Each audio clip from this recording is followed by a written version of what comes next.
The drums began before dawn, not loud, not chaotic, rhythmic, reverent, a signal that the sky ceremony had begun. Deep within an untouched valley, where no maps lead and no signals reach, a tribe gathered barefoot on sacred stone. Their eyes looked skyward, but there was nothing above, no shadow, no wing, no shape, only mist and belief. They bowed not to a god, not to the sun, but to a giant bird that no outsider had ever witnessed. No feathers had ever fallen, no calls ever heard. Yet to them, it was real. Not a myth, a presence, a protector. He had come as a skeptic, camera in hand, questions on his lips. But none of it mattered. Devices didn't work here. Logic unraveled. Time bent in strange ways. The tribes spoke little. When they did, it was with gestures, symbols, and eyes that held centuries of knowing. They painted the creature on stone's vast wings, spiraled eyes, claws that never touched the earth, but always without a face, as if even imagining it fully would disrespect its mystery. It wasn't worshipped out of fear, it was honored through they believed the bird watched from above, not to punish, but to remember, to guard, to whisper winds into their crops, and stir warmth into their fires. Days blurred into a ritual he couldn't comprehend, but felt compelled to follow. He watched them cast seeds into the air and catch them with open mouths, mimicking the bird's supposed return from the skies each planting season. He saw how reverence colored every aspect of their lives, how respect for the unseen wove through their days. And then, one evening, under a sky thick with anticipation, they went silent. All eyes turned to the east, where the sun bled into the horizon. And then the wind shifted. Leaves stopped moving. Not a sound came from the jungle. Children froze. Elders knelt. No signal. Just stillness, and that's when he felt it, not a breeze, not sound, but presence, like something massive passed above, silent and unseen, folding the very air around it. He didn't know how long he stood there, rooted by an emotion he couldn't name. Then just as abruptly, everything returned to normal. Birdsong, rustling leaves, buzzing insects. The sky was empty once more, just another breathtaking vista of blue, yet the silence echoed in his ears, resonating with something deep within him. Later, as the fireflies emerged and the night deepened into a velvet blanket studded with stars, he sat with the tribe. They were quiet, their faces reflecting the dancing flames, and he knew, without being told, that they had all experienced the same moment.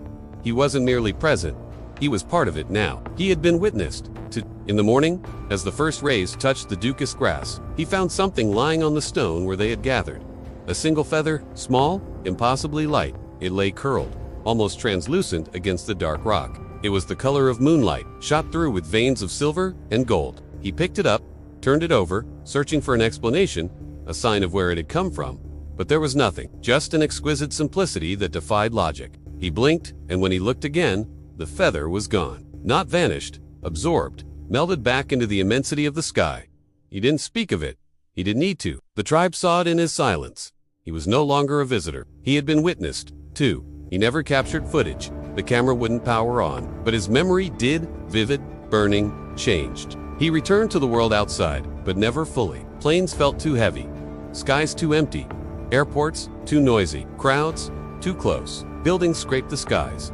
But he knew now that some truths are not meant to be proven. Some creatures exist between the seen and the sensed, and some tribes carry wisdom that science hasn't caught up to. He couldn't prove what he'd witnessed, not with instruments, not with images, not with words. Yet every fiber of his being resonated with the tribe's belief. The whispers on the wind, the rustle in the leaves, the murmur of the stream, it was all a dialogue with the unseen. Months later, poring over his notes, he came across the sketches the tribe had made. Vast wings, spiraled eyes, claws that never touched the earth, but always without a face. Looking at them now, in the sterile confines of his city apartment, they seemed like relics from another world, yet their essence lingered. He thought of the gentle people, their faces lined with time and wisdom. He recalled their movements, precise, deliberate, steeped in tradition. He remembered their silence, not the absence of sound, but the presence of understanding. The lesson wasn't about birds, he realized, though it had started with one. It was about faith in the invisible, respecting forces we cannot measure, honoring silence as much as sound. It was about recognizing that the world, with all its complexities, also contained room for the simple, the pure, the unadulterated. As he traced the lines of the bird, he felt a stirring within him, a yearning for a connection to something larger than himself. In that moment, he wished he could convey what he'd experienced, but he knew he couldn't. Words failed him. Logic crumbled. All he had was the memory of a feeling. He closed a notebook, his fingers tracing the worn leather cover. The pages with their detailed drawings remained open, a silent testament to a world that existed beyond the one he currently inhabited. The city noise seemed distant, muffled by the strength of his memory. The world might scoff, he thought, might dismiss what he'd encountered as mere myth or fantasy, but he knew better. There were truths that transcended proof, realities that lay just beyond the grasp of the rational mind. And sometimes the most profound encounters were with things we could not see, hear, or touch, but only feel in the deepest recesses of our souls. With a deep breath, he rose from his chair, the sketches clutched in his hand. He knew he couldn't stay cooped up forever, not when there were whispers on the wind calling him back. He had a story to tell, not one that could be verified or disproven, but one that needed to be shared. Stepping out into the sunlight, he walked with purpose toward the nearest bookstore, eager to find paper and ink that could do justice to the tale that burned within him. As he wrote, the city faded away, and he was back in the clearing, surrounded by a tribe who knew more than he ever could. He wrote of a sky ceremony, of a people connected to a bird that soared above their heads, a bird that embodied the very essence of their existence. He wrote of the reverence, the aaju, the deep connection these people had with nature, a bond that defied easy understanding. He poured his experiences onto the page, letting the ink flow like the river nearby, letting the words take flight like the unseen bird. As the sun dipped below the horizon, casting long shadows across his desk, he read what he'd written, his voice echoing the rhythm of the drums that had called him to this tale. He knew not everyone would believe him, not when the evidence was as elusive as wind, as intangible as faith.